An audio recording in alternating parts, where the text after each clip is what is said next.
अस्सलाम वालेकुम प्यारे दोस्तों, मैं आसान हूँ और आप देख रहे हैं Gondal electronic and solar city. दोस्तों, आज हम फॉल्ट बात करेंगे ओ सी टू। जैसा कि हमने OC1 में पढ़ा था कि एक्सीलेशन टाइम के बारे में है। तो ये है जनाब over current when D acceleration time जो है उस का ये फ़ीचर है। इसमें जो जितने फ़ीचर हैं सारे डी एक्सीलेशन टाइम के हवाले से हैं। ये देखिए उसने दिया हुआ है कि मिसाल के तौर पे डी एक्सीलेशन टाइम, ये फ़ॉल्ट आने की एक वजह ये हो सकती है कि अगर आपने जो मोटर रुकने का टाइम रखा हुआ है वो बहुत कम है, उसकी जो एक्सीलेशन का टाइम है वो कम दिया हुआ है, तो उसको थोड़ा बढ़ा देंगे, ज़्यादा कर देंगे, तभी ये फ़ॉल्ट दूर हो सकता है। ये उसने रीज़निंग में भी बताया हुआ है उस सलूशन में।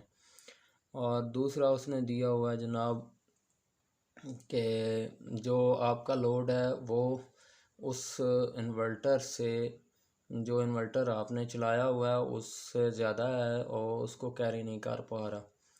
तो ये भी मैं अपनी वीडियो में बताता रहता हूँ दोस्तों को कि जो इन्वर्टर भी आप इस्तेमाल करें वो अपनी मोटर से बड़ा इस्तेमाल करें। तो ये तीसरा उसने दिया हुआ है जनाब, the power is inverter too low, कि इन्वर्टर की जो ताकत है, पावर है इसमें वो कम है। ये वही बात है जो मैंने अभी आपसे की है कि इन्वर्टर की पावर भी आप चेक कर लें। अगर आपका छोटा इन्वर्टर है, बाज़ औक़ात ऐसा होता है कि अगर हमने मोटर लगानी हो 7.5 HP की, तो हम 7.5 HP तक का इन्वर्टर इस्तेमाल करते हैं, तो उसमें ये वाले मामलात आते हैं। अगर आप 5 की मोटर लगा रहे हैं तो 7.5 का इन्वर्टर लगा लें, फिर ये आपका मसला नहीं आएगा। इसी तरह इसने ये बताया हुआ है इसके जो सलूशन है वो इसको मतलब कैसे करना है। तो ये उसने डी एक्सीलेशन टाइम जो है उसको उसने कहा है कि जी आप बढ़ा दें तो हो सकता है। बाकी इंस्टॉल प्रॉपर एनर्जी, ये जो लूजिंग वगैरह का जो प्रॉब्लम है लोड के अंदर उसको दूर कर दें। हो सकता है आपकी मोटर की तारें लूज़ हों जिस वजह से ये प्रॉब्लम आ रही हो।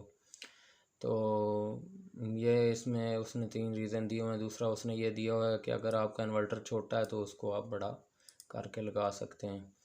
ये हिंट ही देता है आपका यूज़र मैनुअल जो है आपको आगे। तो बाकी जो जितना काम है वो तो आपने अपने अकल से आगे चल के करना होता है जो आपको नज़र आ रहा हो। अगर आप इसकी प्रैक्टिकली वीडियो देखना चाहते हैं तो वो भी मेरे चैनल पे मौजूद है, आप देख सकते हैं।